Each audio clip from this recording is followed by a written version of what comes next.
ভারতকে দেওয়া most favoured nation নামের বিশেষ সুবিধাটি বাতিল করেছে সুইজারল্যান্ড।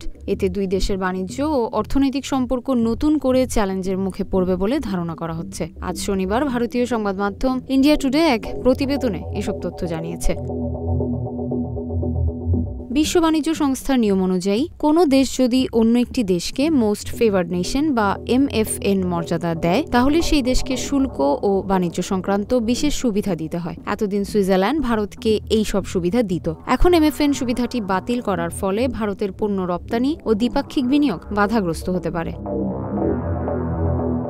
MFN ধারা অনুযায়ী ভারত ও তৃতীয় কোনো OECD বা organisation for economic cooperation and development দেশের মধ্যে লভ্যাংশ, সুদ, রয়্যালটি বা প্রযুক্তি সেবা ফির ওপর কম করের হার প্রযোজ্য হলে তা সুইজারল্যান্ড ও ভারতের ক্ষেত্রেও প্রযোজ্য হবে। কিন্তু 2023 সালের সেপ্টেম্বরে ভারতের সুপ্রিম কোর্টের একটি রায় এক্ষেত্রে বাধা হয়ে দাঁড়ায়। ওই মামলায় সুইজারল্যান্ড ভিত্তিক কোম্পানি নেসলে একটি পক্ষ ছিল। ভারতীয় শীর্ষ আদালত জানান, ভারতীয় আয়কর আইনের 90-1 নং ধারা অনুযায়ী একটি প্রজ্ঞাপন ছাড়া এমন দ্বৈত কর নিরসন চুক্তি কার্যকর হবে না। ভারতের এ রায়ের ফলে বেঁকে বসে সুইজারল্যান্ড। দেশটির ফাইন্যান্স বিভাগ গত বুধবার জানায়, তারা ভারতকে প্রজ্ঞাপন ছাড়া আর MFN সুবিধা দেবে না। তাই আগামী বছরের 1 জানুয়ারি থেকে MFN সুবিধা স্থগিত করার সিদ্ধান্ত নেওয়া হয়েছে।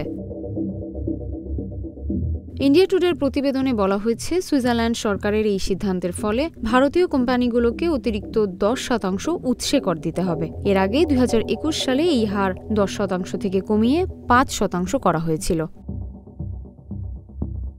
এদিকে গতকাল শুক্রবার সাপ্তাহিক প্রেস ব্রিফিংয়ে সুইস সরকারের এই সিদ্ধান্ত সম্পর্কে জানতে চাইলে ভারতের পররাষ্ট্র মন্ত্রণালয়ের মুখপাত্র রণধীর জয়সওয়াল বলেন, এই বিষয়ে আমার কাছে কোনো আপডেট নেই। আমরা পরে এই বিষয়ে বিস্তারিত জানাব।